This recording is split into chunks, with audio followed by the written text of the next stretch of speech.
Thanks very much, Wendy, and good afternoon to everyone, and welcome to today's COVID-19 ECHO webinar.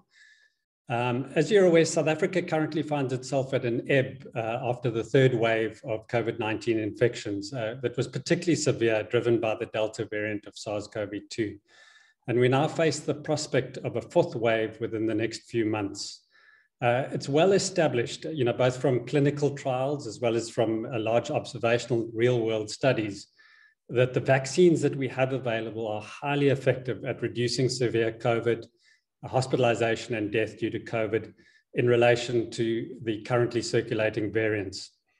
But a central challenge in our country is to achieve very high rates of coverage of vaccination to ensure the effects of the fourth wave are mitigated and the health service impacts are minimized. And while early during this year, there were major limitations in terms of the supply of vaccines, this is no longer the major issue. Our most important public health challenge in the immediate is to increase demand for vaccination by addressing vaccine hesitancy. And this can best be done by understanding the reasons for vaccine hesitancy and people's concerns, and addressing these in a respectful manner. And that's really the focus of today's webinar. We've got a really exciting program. We have 4 speakers who will tackle these issues from different angles, 1 from Portugal and 3 from South Africa. So Portugal has recently received international media coverage for achieving the highest rates of vaccine coverage globally. The country has also had initially to deal with issues around vaccine hesitancy, but a national campaign to broaden coverage was highly successful. Our first speaker is Professor Rachel Duarte. Professor Duarte is a pulmonologist at the Hospital Center Villanova de Gaia, Espinho, a professor in the medical school and in the Institute of Public Health of Porto University, and the head of the Infectious Diseases Research Group at the Institute of Public Health in Porto. She was the Secretary of State of Health of the 21st Portuguese government. Professor Duarte played a central role in the National Vaccine Initiative and in Portugal, and we are extremely grateful for her for participating in today's webinar and sharing experiences and insights from Portugal. So thank you very much, Raquel, and we really appreciate your contributions today. Thank you so much, Graham. Well, I'm going to share my screen. It's a pleasure to be here with you and to share the experience of Portugal. Portugal is a small country. We have 10 million inhabitants. And in fact, we had some successes. We had some challenges. We had some challenges to fight the COVID pandemic, and I'm very glad to happy to share them with you. So I'm going to share my presentation now.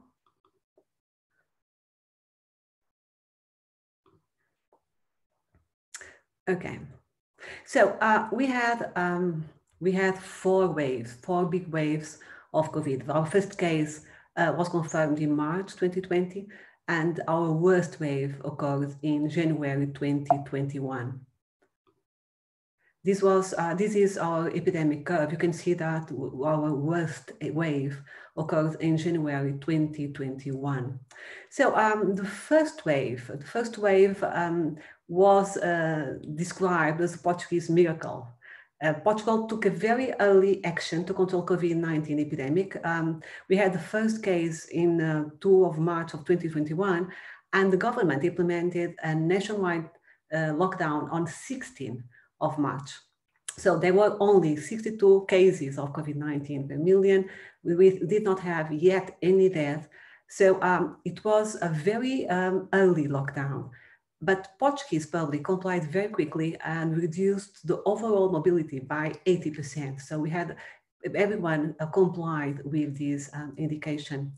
So according to the National Forecasting Studies, this lockdown was essential to avoid the increased demand on health services and the chaos on health services. We did not have enough intensive care capacity to deal with the number of cases that would appear in this first wave. We only had 500 beds for intensive care, and that would not be enough. So the lockdown was, this very early lockdown was essential to avoid this chaos in health services.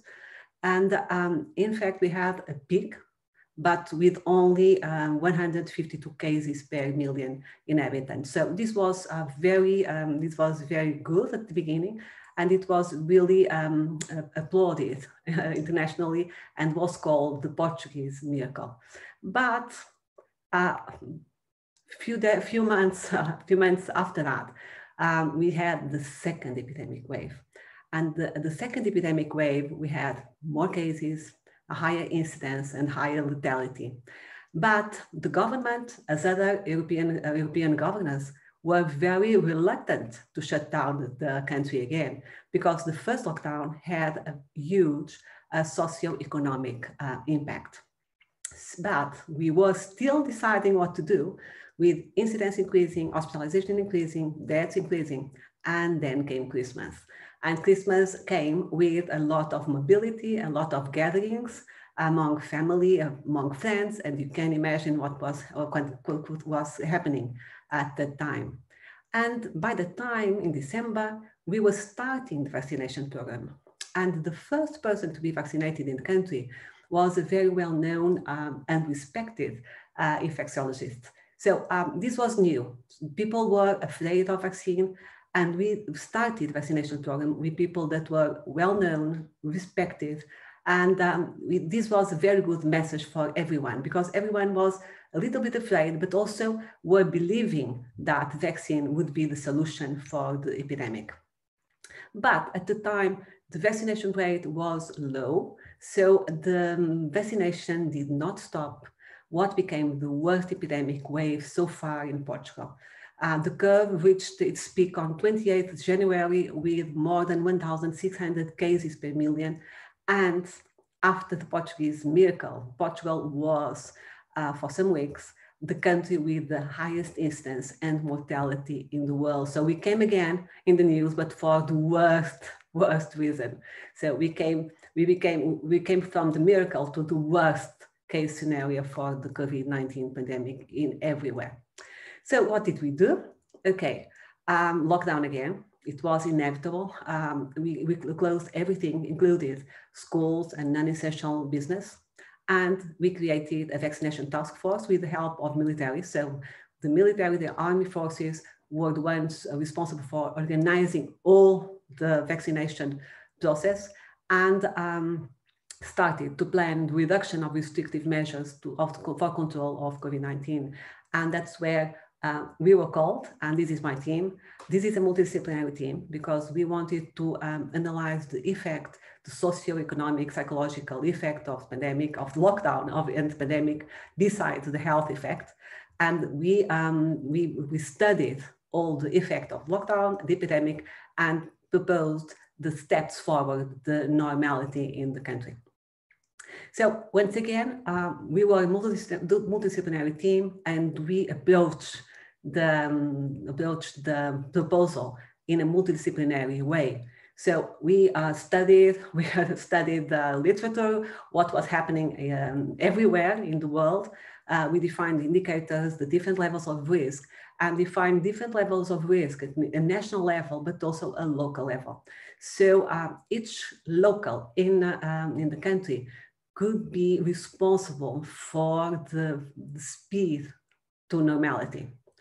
So these indicators they were based on different risk scenarios at the national and local level. So each local could be, again, responsible for what was happening in there.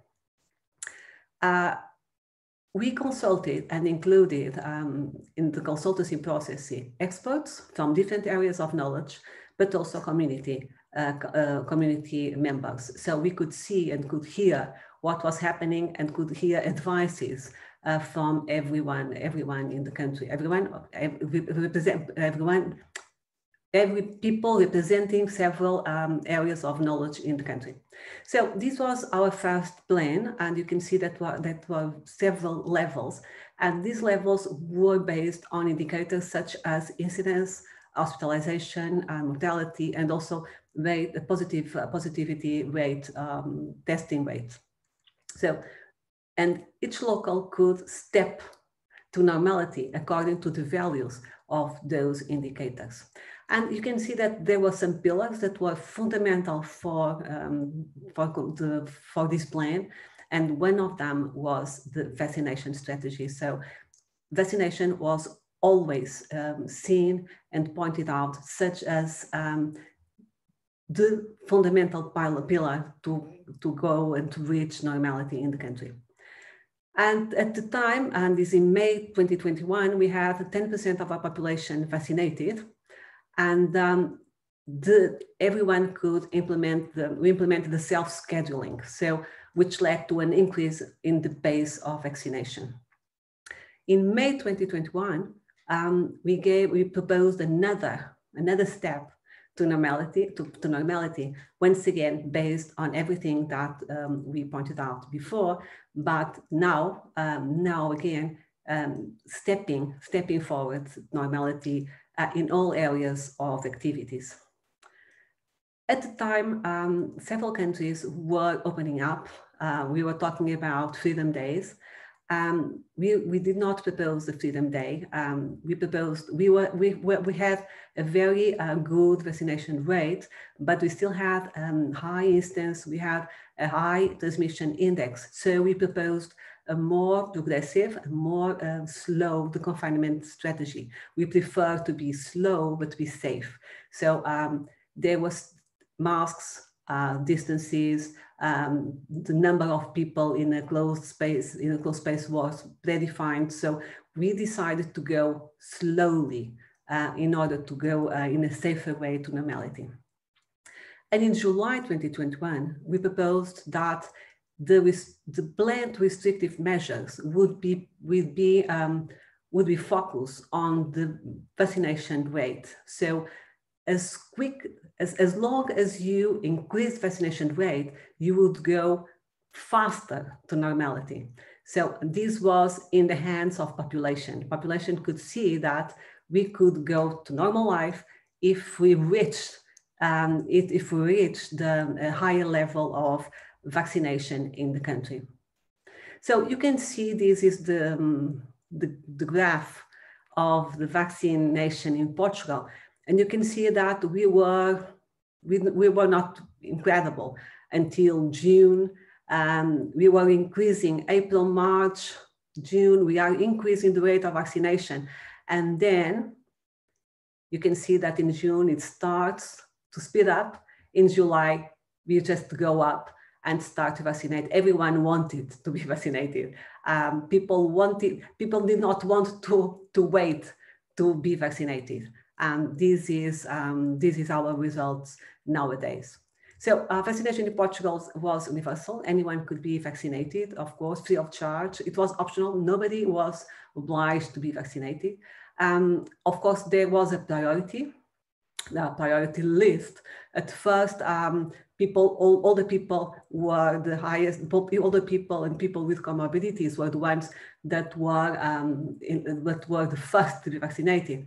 But at the same time, we proposed vaccination for healthcare professionals, people from armed force, security forces, even politicians, for several reasons. Because we needed them, of course, to take care of the people, but also because it would increase the credibility for vaccine. People could see that people in charge were the first ones to step in to be vaccinated.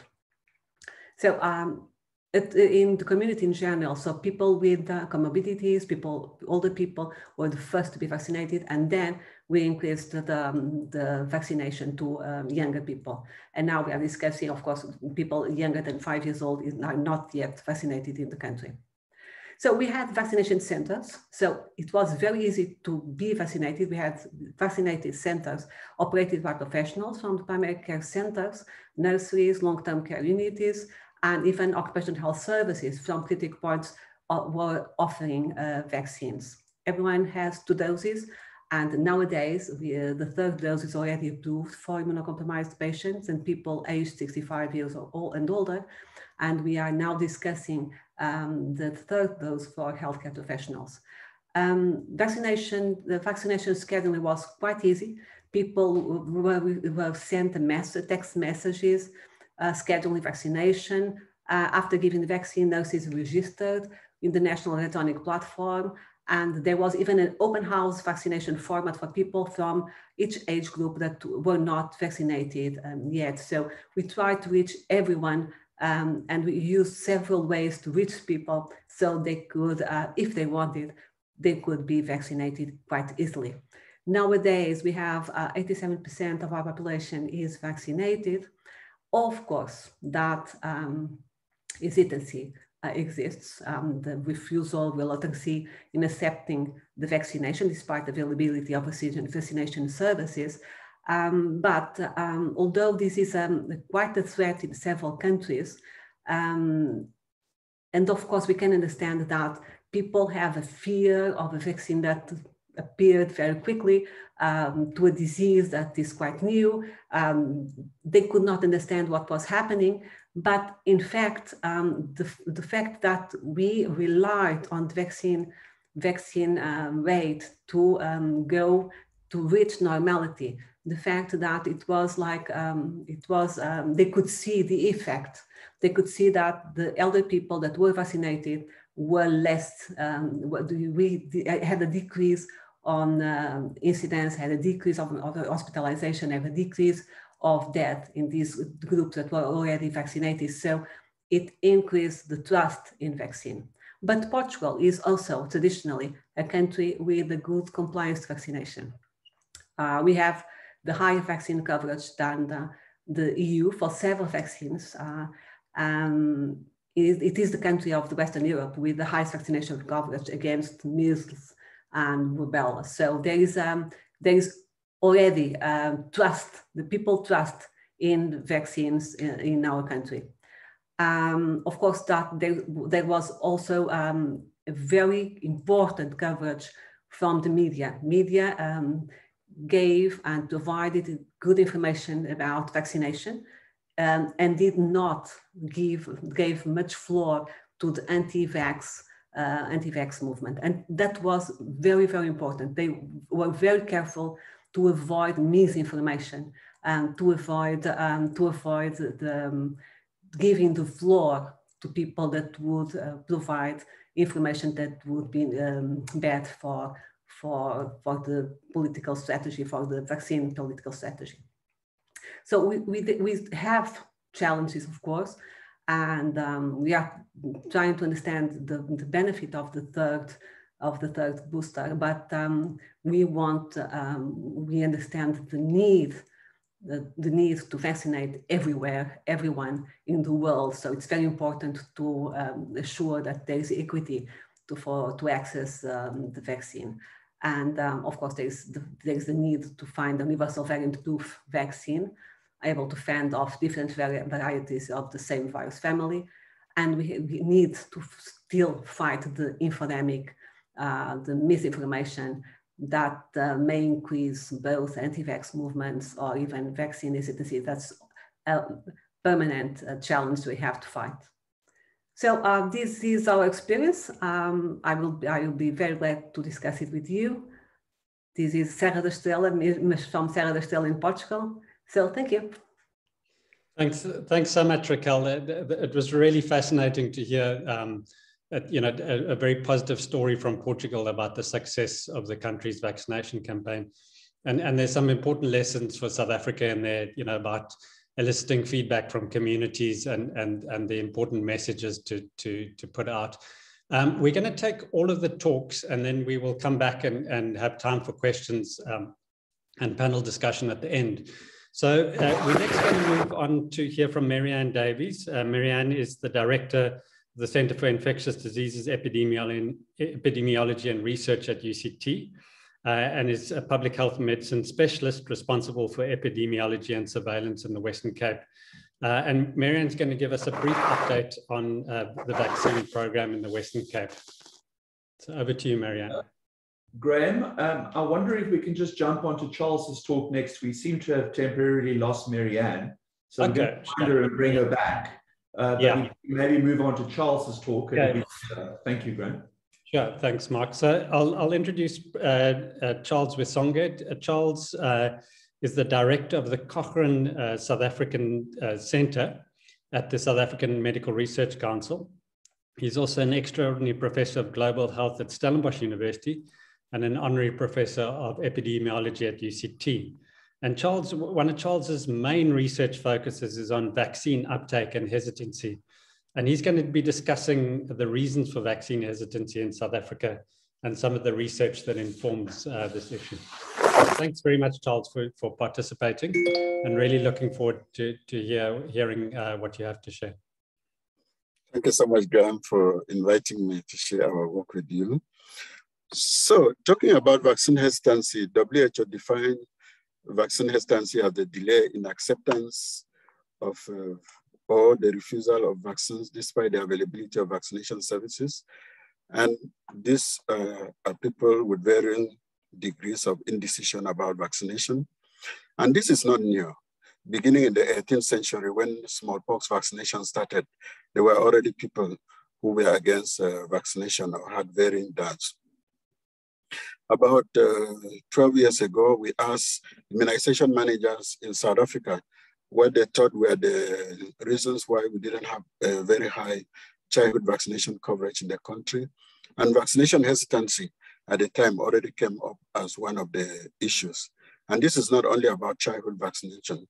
We've also found that there is hesitancy towards HPV vaccination for adolescents. And one of the main concerns is around safety and various rumors and conspiracy theories that people have about the new HPV vaccine. And about a year before the COVID came, WHO already regarded vaccine hesitancy as one of the greatest threats to global health. And when the trial started for COVID-19 vaccines in South Africa, middle of last year, there were already protests. And these are photos from around Wits University when they started testing COVID-19 vaccines there. And on this, the posters that they have, you can see various conspiracy theories that people have been having about COVID-19 vaccines and which have stayed up to now. Let's go back to WHO's definition of vaccine hesitancy as the delay in acceptance or refusal of vaccines despite the availability of vaccination services. For the studies that have been done around willingness to accept COVID-19 vaccines, some people define this as meaning that the wide group of people, from the ones who says there was some who said that they somewhat agree that they would take the vaccine, through those who don't know whether they would take the vaccine, or some who don't somewhat disagree that they would take the vaccines, and those who strongly agree. Some people put all of this as being vaccine hesitant. Others consider people who are vaccine hesitant as those who, at the moment of the survey, didn't know whether they would take, or somewhat disagree that they would take, or strongly disagree that they would take the COVID-19 vaccine. And some people consider that the people we should be talking about as hesitant are those who say that they don't know whether they would take the vaccine. But what we have seen in most surveys that have been conducted in South Africa is that every other person, apart from the ones who strongly agree that they would take, and who somewhat agree that they will take, is considered vaccine hesitant for most of the surveys conducted in South Africa. So as we talk about the determinants of vaccine hesitancy, this is mainly the group in most of the studies. So these are the people who don't know whether they will take, who somewhat disagree that they would take, and who strongly disagree that they would take. And various surveys have been done in South Africa showing the varying and the levels of willingness to take the vaccines vary from study to study, depending on the sample size, depending on the time when it was when each survey was conducted. This is a figure from one of the NESCRAM surveys, and it just shows typical of what the others are finding. That the main thing is that people are worried about side effects. People do not believe that the vaccine is effective. Some people are just against vaccination in general. Some have other safety concerns. Some people believe that they are not at risk of getting COVID. Some do not trust government. Some cannot afford the time to go to the vaccination site, and some really do not have the time. And these are in the general population. We have also done another study here in Cape Town, just looking at healthcare workers. And the concerns about the safety of vaccines is one of the leading determinants of vaccine hesitancy among healthcare workers, just like with the general population. And in one of the NESCAM surveys, when they took the people who said they thought COVID-19 vaccines were not safe, and asked them why they thought so, the main reason was that people thought that these vaccines have been rushed and they have not been adequately tested, and also they thought that they would have side effects from that. Also looking at where people get their information sources from. The people who get information from social media tend to be the most hesitant. And this confirms, we did a study just for looking at all vaccinations, global study of social media, including all types of social media from Twitter to Facebook and the rest. And what we found then was that countries with very high organization on social media, in most of those countries, as the use of social media to organize offline action increases, people tend to be more vaccine hesitant. What our data also showed then was that when there is misinformation and disinformation on social media, did lead to an increased discussion, a negative discussion of vaccination on social media, with a consequent decline in vaccination coverage. So beyond these individual factors, we have also found for various surveys that are conducted in South Africa that there is also a social nature to vaccine hesitancy. With vaccine hesitancy, influenced by things like politics, trust in government, about education, about race, religion, location, language, and employment status. So what we are finding from this work is actually that COVID-19 vaccine hesitancy is a complex and dynamic social process that reflects multiple webs of influence, meaning, and logic. People's COVID-19 vaccination views and practices usually comprise an ongoing engagement that is contingent on unfolding personal and social circumstances, which can potentially change over time. And many factors influence people's vaccination views and practices, including those related to individual perceptions, social relationships, and the wider social and political context in which they live. When people make decisions about vaccination for themselves or their children, they are often communicating not just what they think about vaccines, but also who they are, what they value, and with whom they identify. So as we roll out COVID-19 vaccination in South Africa, scientists and decision makers really need to investigate the scale and the determinants of vaccine hesitancy across settings and over time, so that tailored strategies can be developed and implemented to address this and increase our vaccination coverage in South Africa to optimal levels. And I thank you, Graham, for inviting me to talk. Thanks so much, Charles. It's really some really important aspects and issues that you raised there that I want to return to in the question and discussion, that really inform our local understanding of what's happening in communities and people's decision-making. So thanks very much for that input and sharing your own data with us.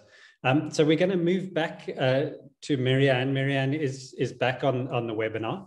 And Marianne, as I said, is a public health medicine specialist based at UCT and at the provincial government.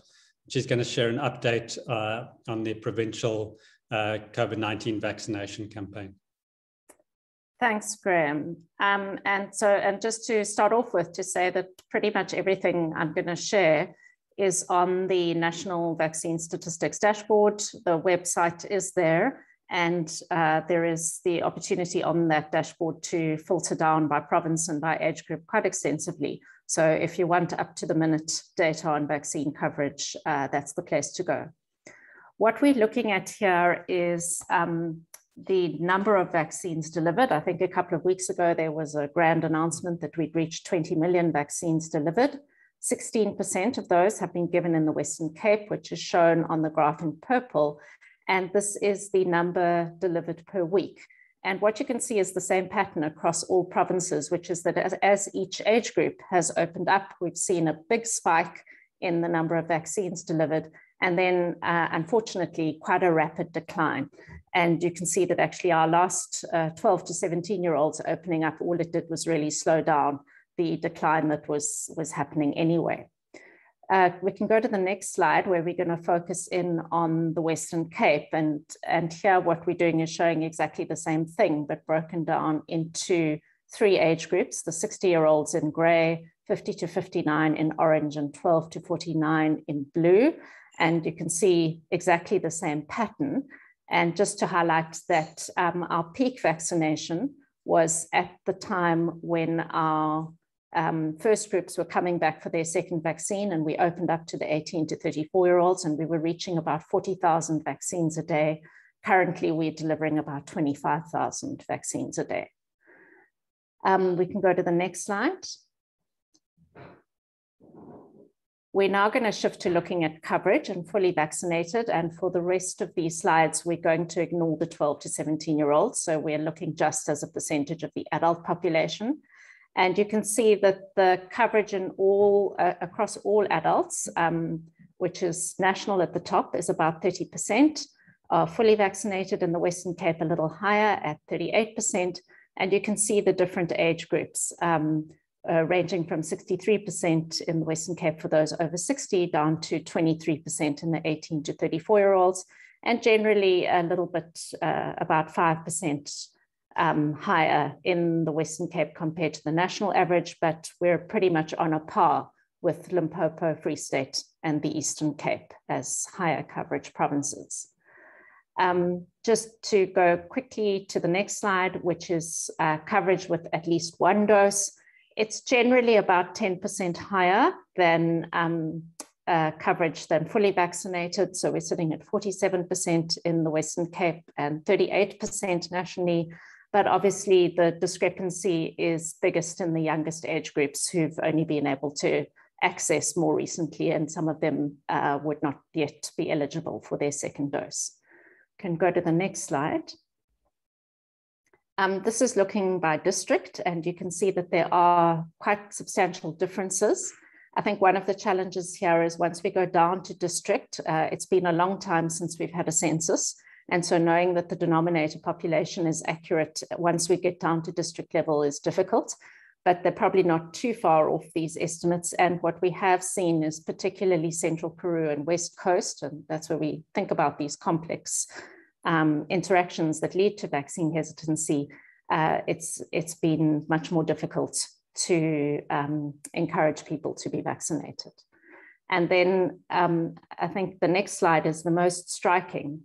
And this is looking at fully vaccinated in terms of health, whether people are insured or not. On the left for those 50 plus, and on the right for the 20 to 50-year-olds. And you can see that actually in the 50 plus for the insured, we're almost as good as Portugal. But when we look at the uninsured, the picture is very, very different.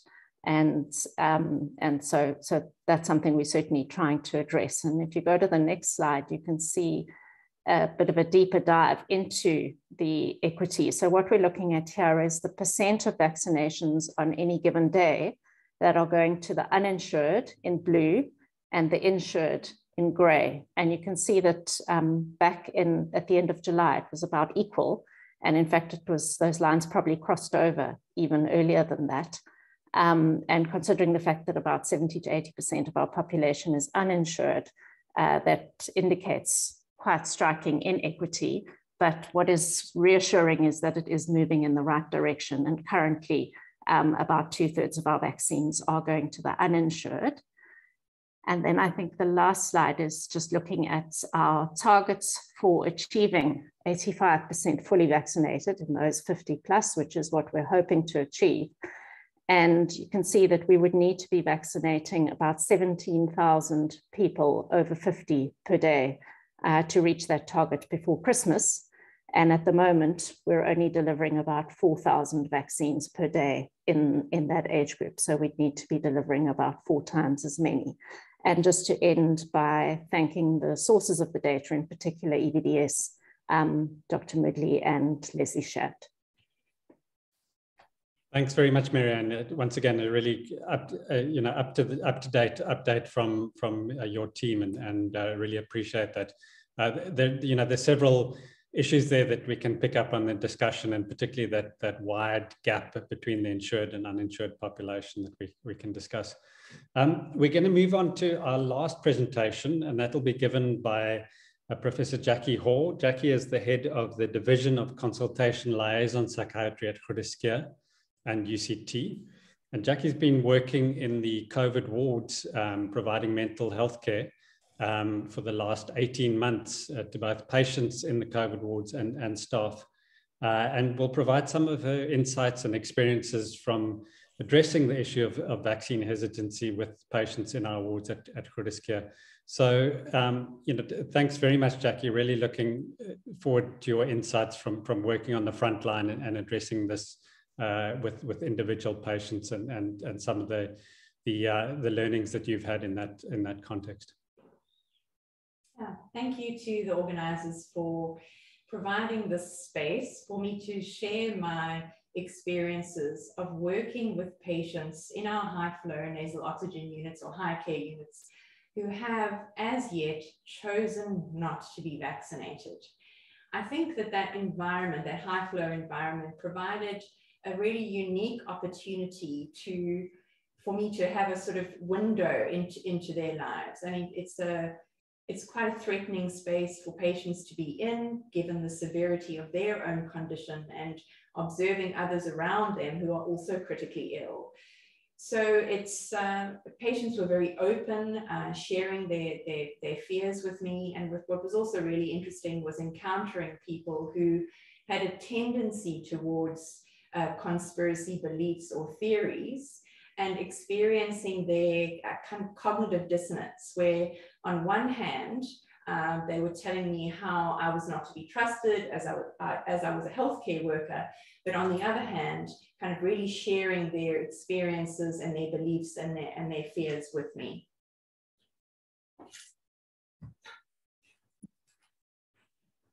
So being able to conceptualize COVID-19 vaccine hesitant individuals and anti-vaxxers as distinct populations may aid healthcare workers in managing the challenge of engaging patients who have as yet chosen not to be vaccinated.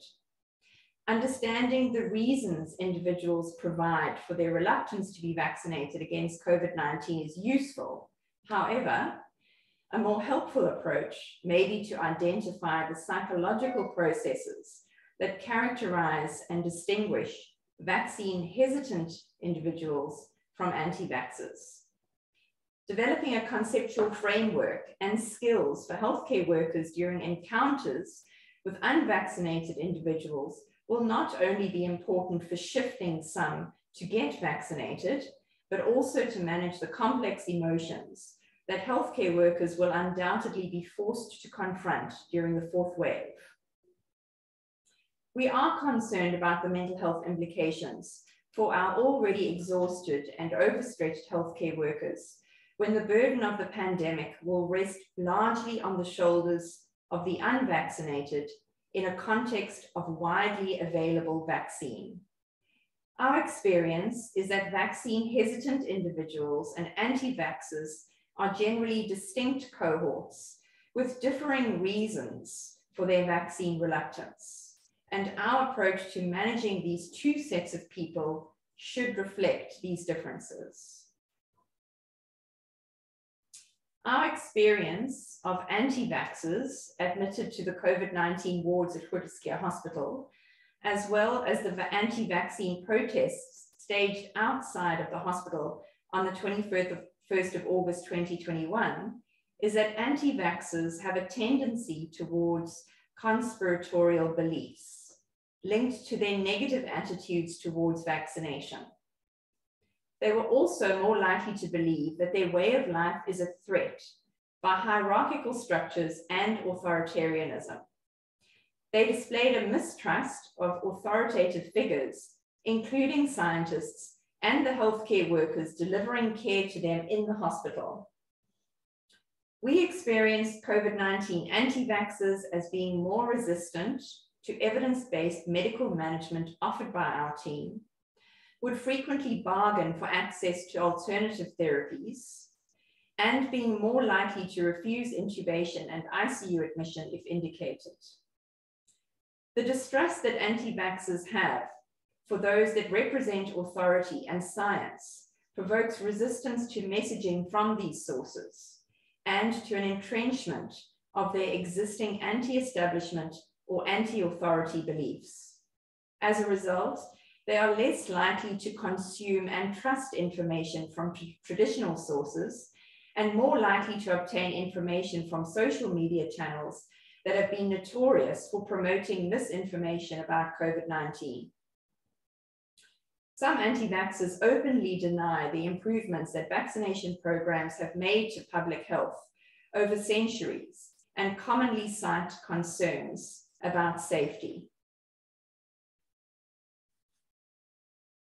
The psychological drivers of a tendency towards conspiratorial beliefs or rejection of what science has to offer currently in our inpatients could be summarized in 3 motives. The first being epistemic motives. This is the need for knowledge and certainty of truth. These patients were drawn to conspiracy if there is uncertainty of truth, and a rapidly evolving pandemic, including treatment and vaccinations, fueled this uncertainty. The next were existential motives, the need to feel safe, secure, and powerful. Those who don't like feeling out of control may be drawn to information that gives them a sense of knowing, of being awake. And lastly, and possibly the most powerful, social motives, driven by a need to feel good about themselves and the group they belong to, having a feeling of superiority. If they have access to information that others don't have, they know the truth, a need for uniqueness, a notion that the group is unappreciated, but better than others. Therefore, messaging about vaccines needs to be upfront and honest, because unfortunately, once strongly held beliefs take root, they are very difficult to dispute or change, even in patients who are critically ill with COVID pneumonia on high flow. Sorry, I'm an equestrian, I couldn't resist. And this is from the horse's mouth, so to speak. We observed a relationship between ivermectin use and anti-vaxxer beliefs in our patients admitted to high flow. Many anti-vaxxers we encountered day to day on the wards believed that ivermectin was protecting them, despite no current scientific evidence supporting its use for the treatment or prevention of COVID-19. In actual fact, many patients presented quite late to hospital, despite, quite significant difficulty in breathing because they held onto the belief that they were being protected by ivermectin. But on the whole, clinicians, scientists, and public health practitioners do not support the use of ivermectin to treat COVID-19, but hence the seeming attraction of this drug to anti-vaxxers.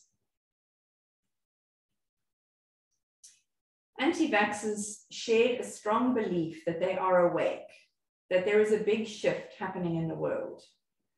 COVID-19 anti-vaxxers use the same arguments made in the 19th century, dating back to the smallpox epidemic.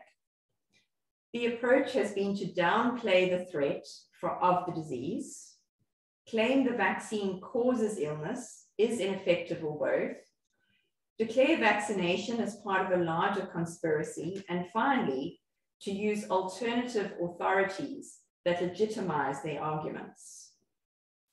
The history of anti-vaccination is also part of a wider story of society wrestling with the promises and perils of advancing technology.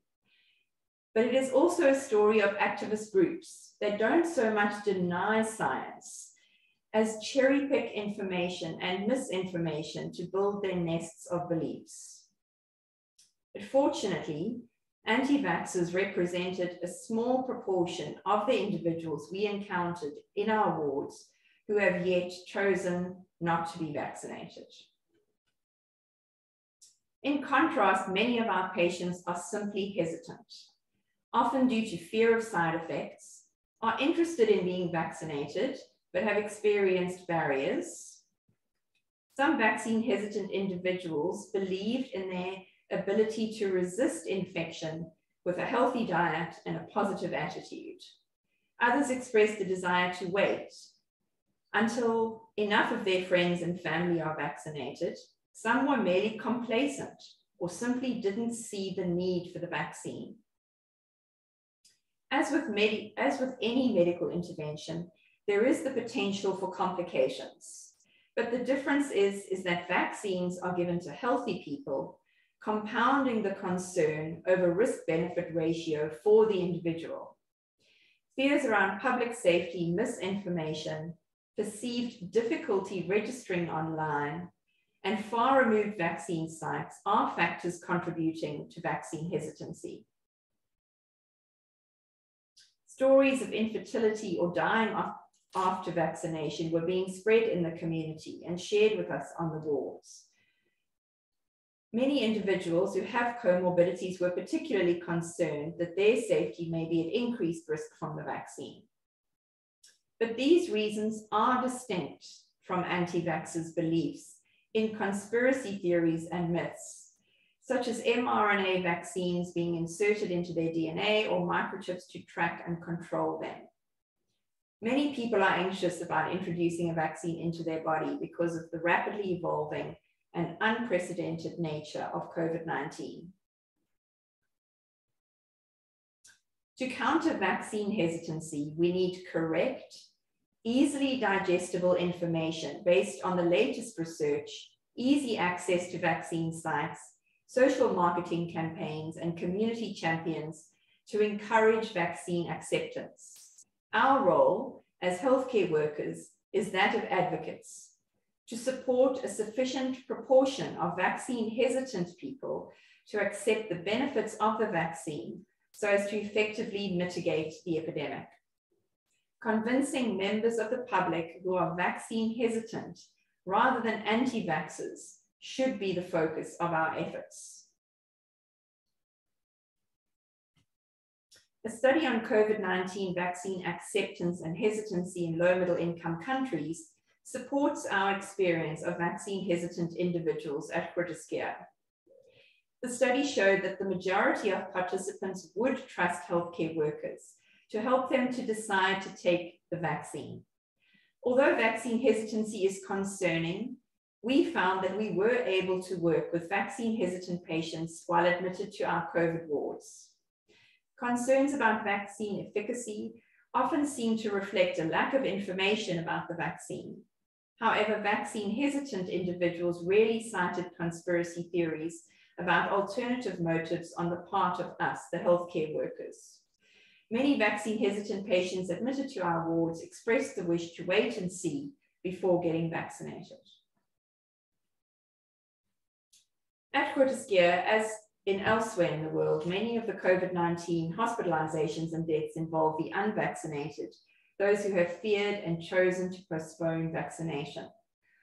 The latter half of the third wave ignited feelings of frustration, with healthcare workers needing to navigate how to engage with patients who are ambivalent about following scientific evidence for COVID prevention.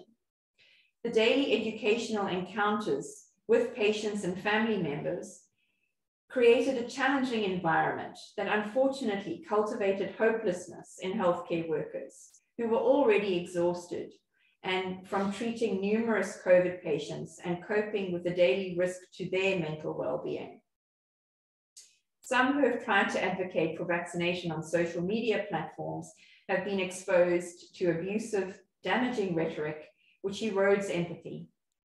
Hence, healthcare worker empathy for unvaccinated COVID patients is being sorely tested, and without the two-way bond of trust, healthcare workers may run out of fuel.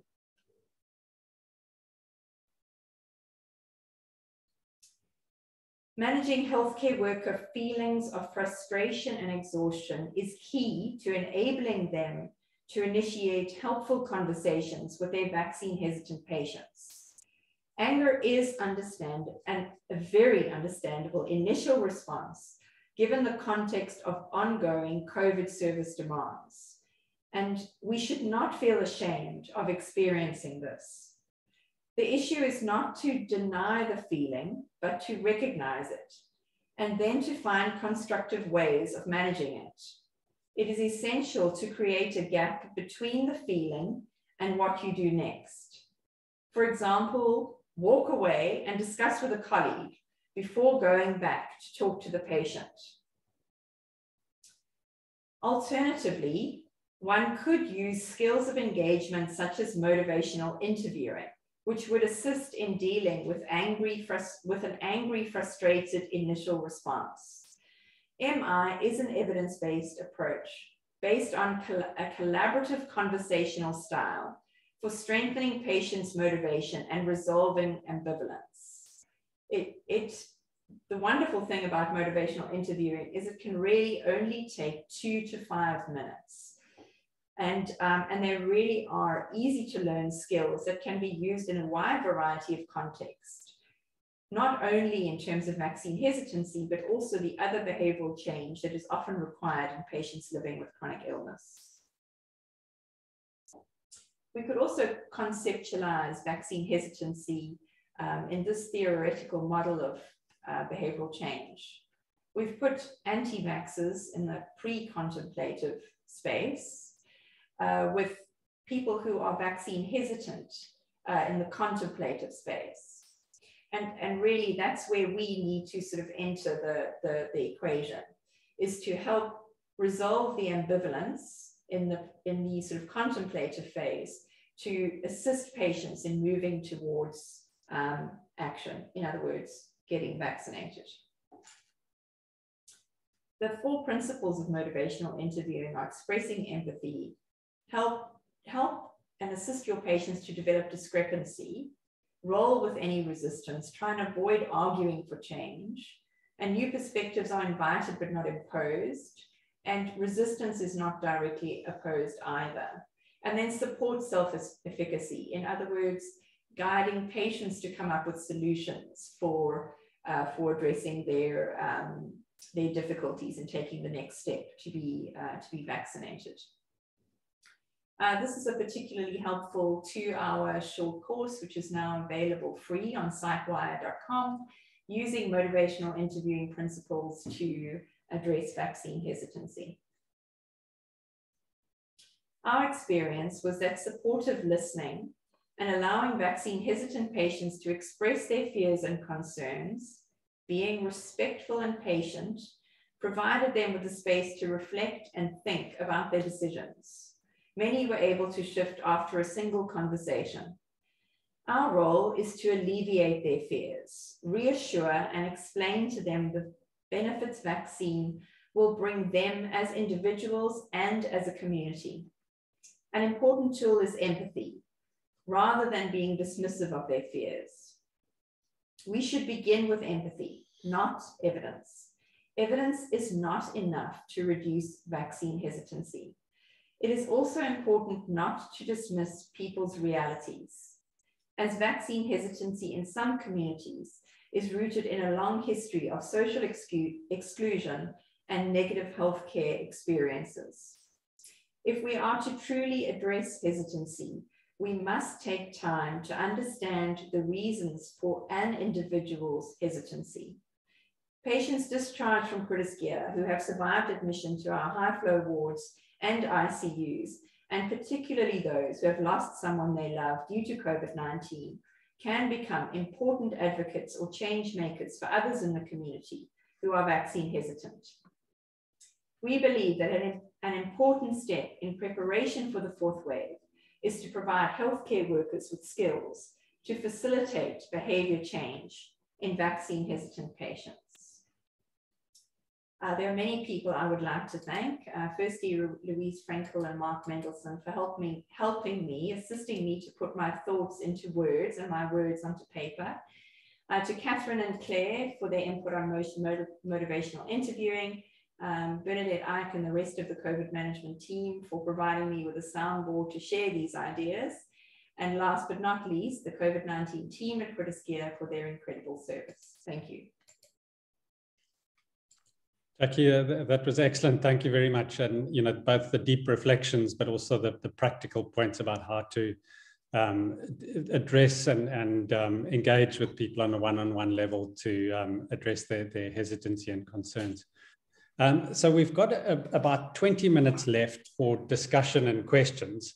And I want to encourage the audience to type their questions in the chat function, and Mark and Wendy will take those. But I want to start out, I've got one question for each of the speakers, and I'll just go around and then we'll move on to the questions from the audience. So Raquel, I wanted to pick up on the issue of side effects that, you know, that has been mentioned in several of the talks as a major driver of vaccine concerns around vaccines and vaccine hesitancy, and how that issue was addressed in Portugal, you know, in the media coverage and in the messaging around the vaccination campaign. Well, it was addressed very clearly. Media invited experts. I think it happened worldwide. That media invited experts to provide opinions.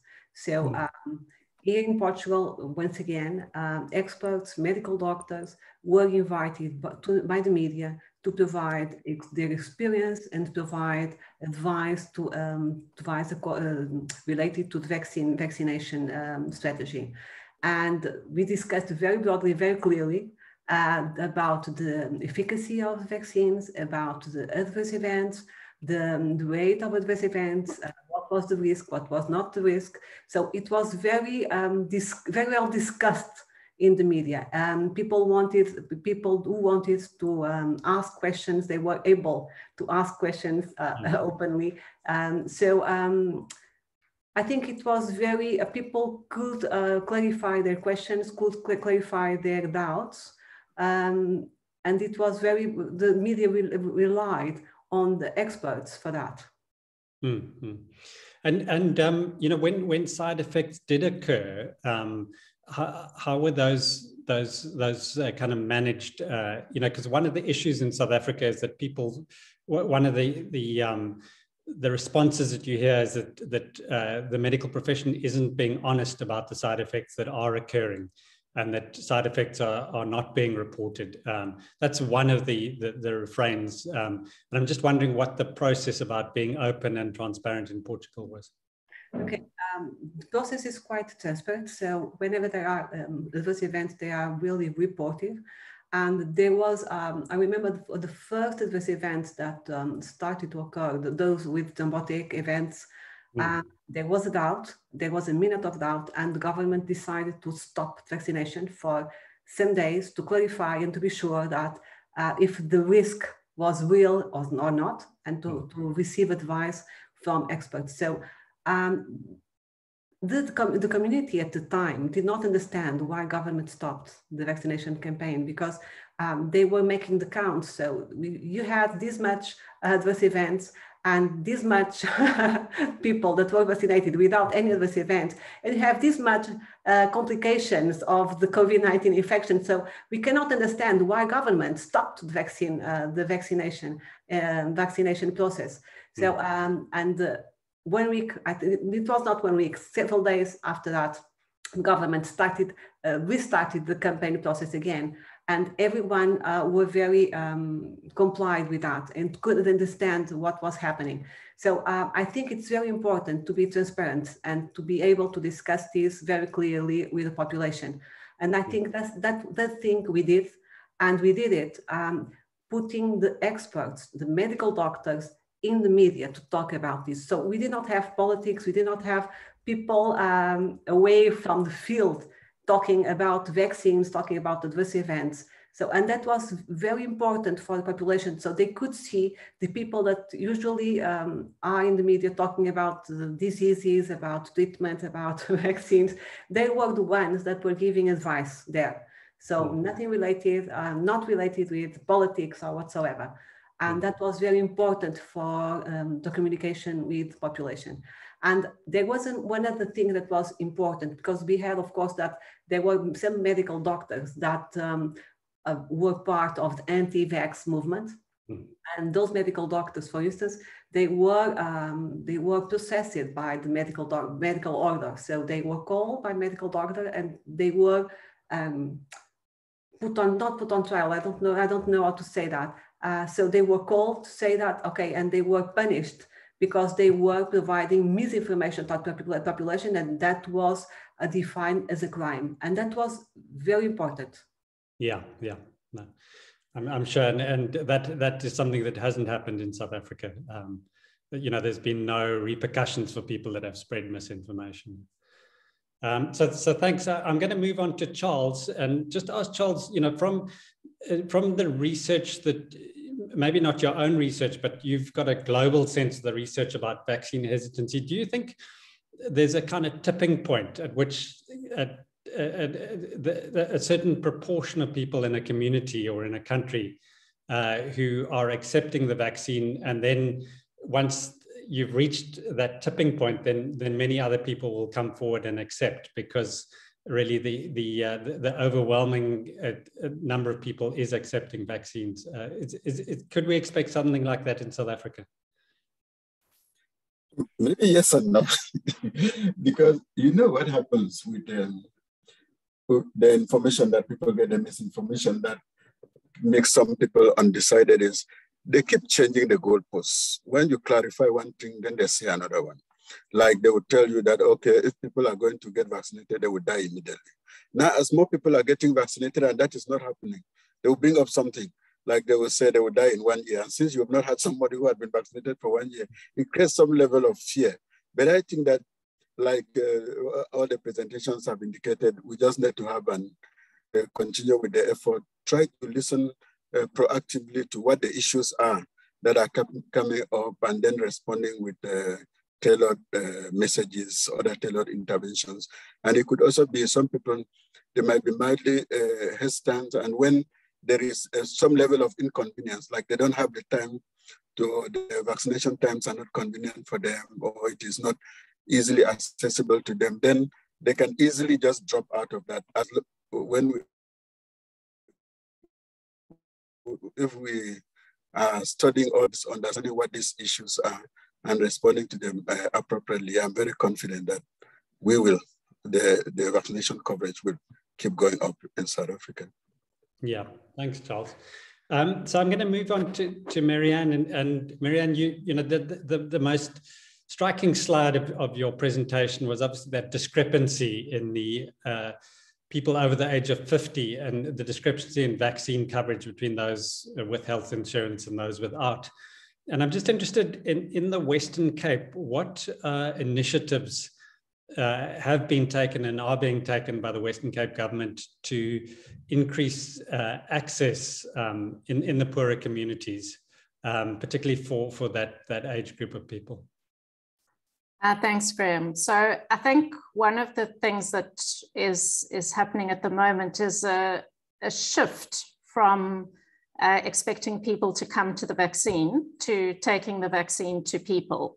And, the vaccination centers were great for getting those early numbers and the big queues, but really a lot of the work now is around much smaller pop-up sites in shopping malls, in SASA queues.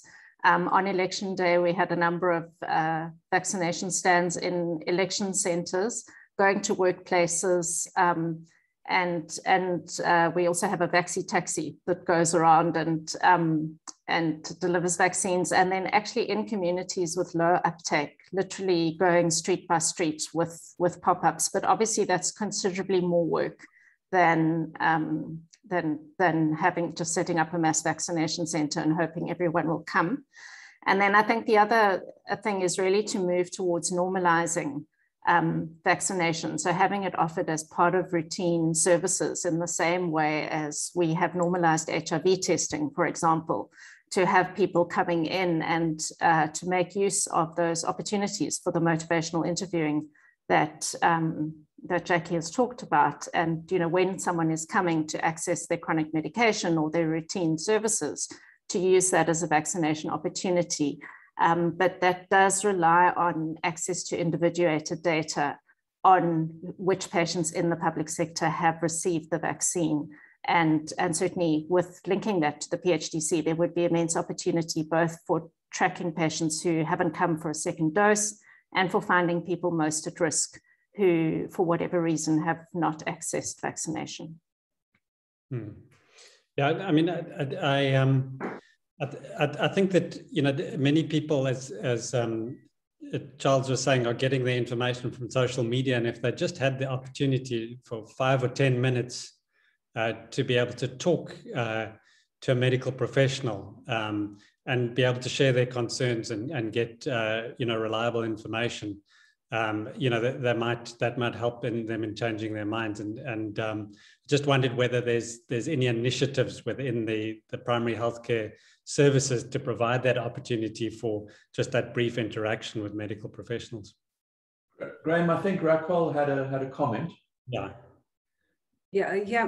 One thing that was really good in terms of communication was that we started to vaccinate the older people, and we could see the effect of vaccines, and that was the news everywhere.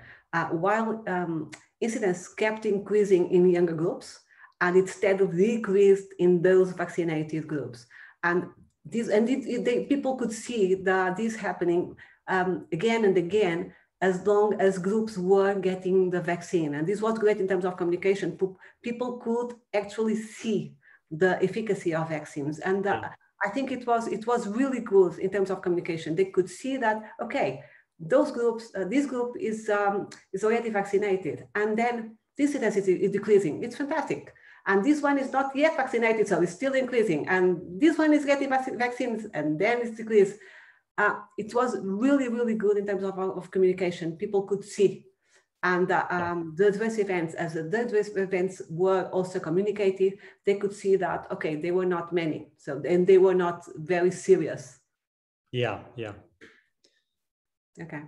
Yeah, no, and I think that you know, the communication around the effects locally is so important. Yeah, and that's Marianne and her team have been putting out data from our local experience.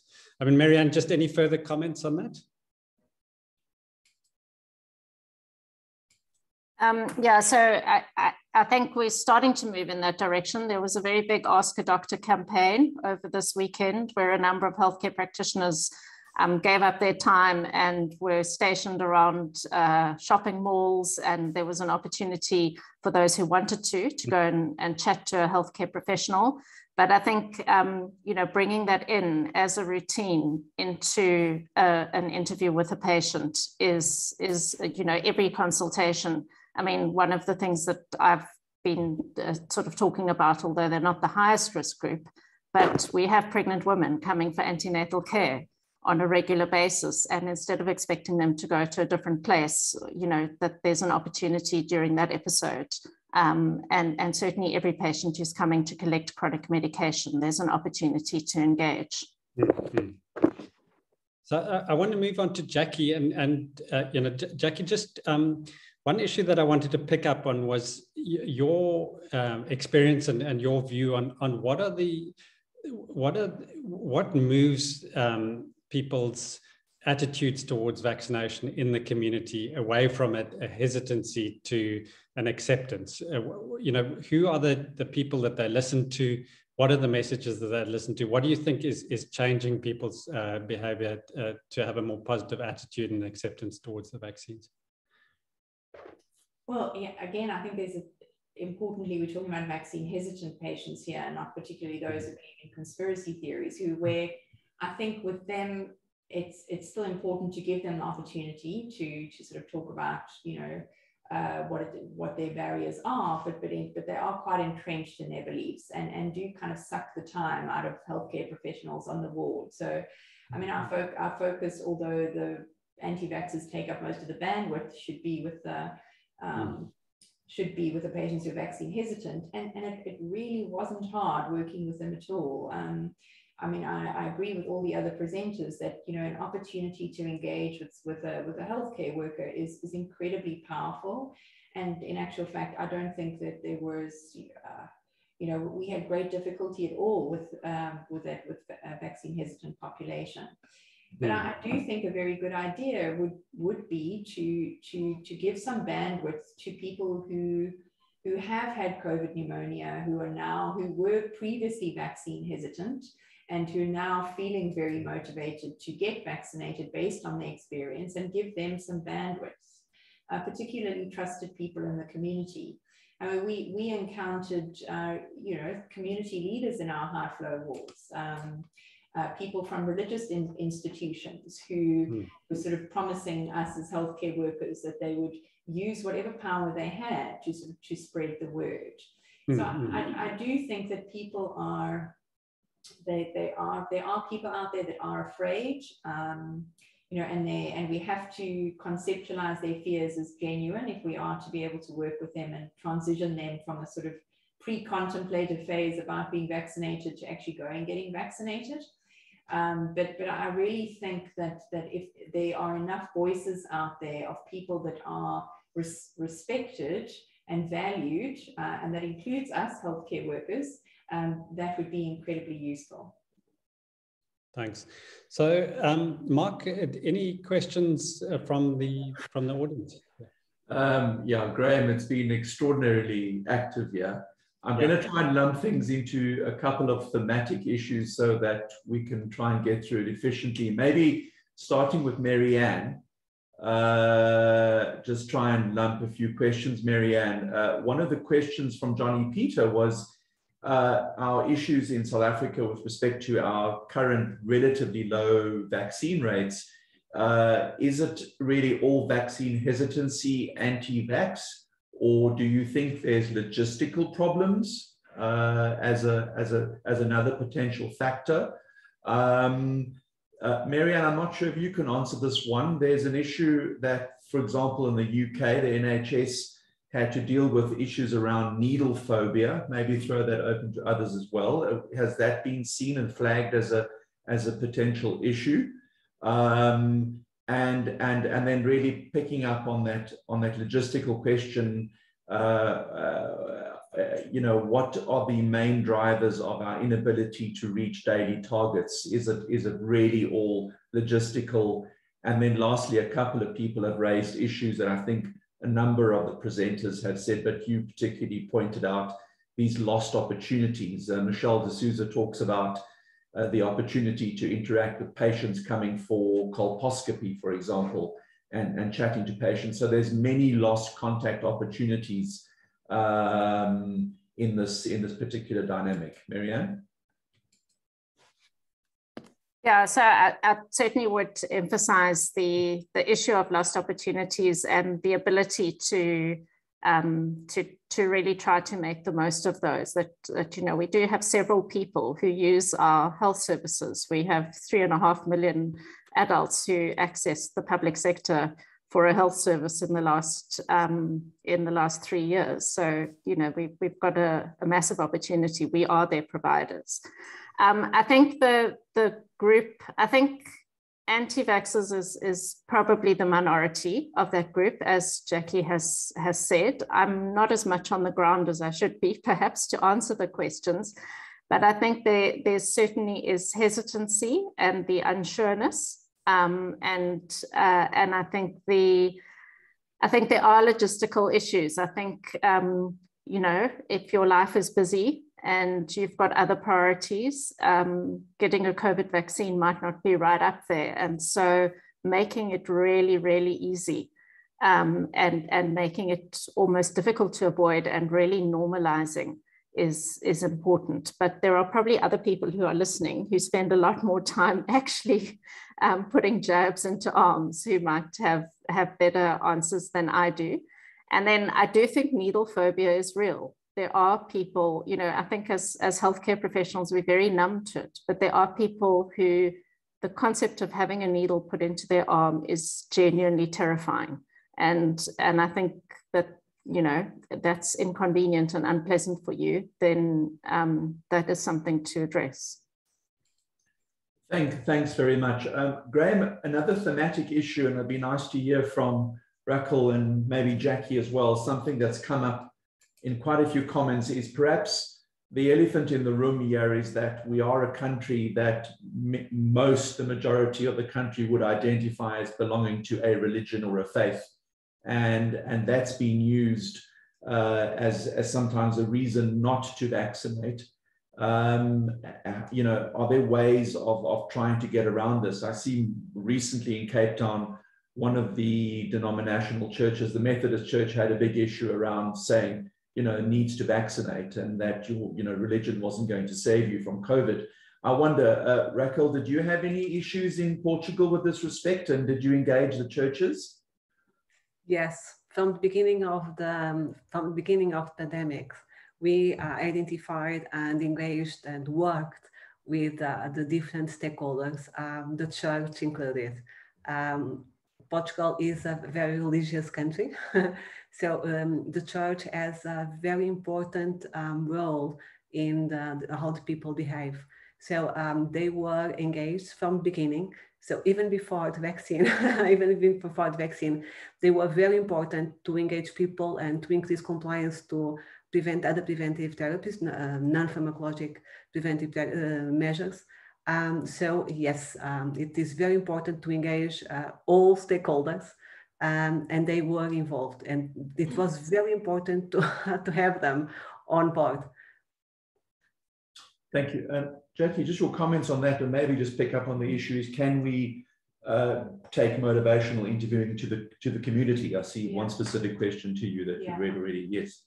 So, I mean, religion certainly played an incredibly important role in our patients admitted to ICUs and high flow, but not particularly in terms of vaccine hesitancy. It was a difficult issue to deal with in people with a tendency towards conspiratorial beliefs, particularly those who were very anti-healthcare workers and requesting RHT or discharge against medical advice despite being on high flow. And then frequently that was kind of brought into the picture that, we trust in God, we don't trust in you. So I think using religion in that extreme way, I only experienced that in a minority of patients, and those with a tendency towards being conspiratorial or anti-vaxxers.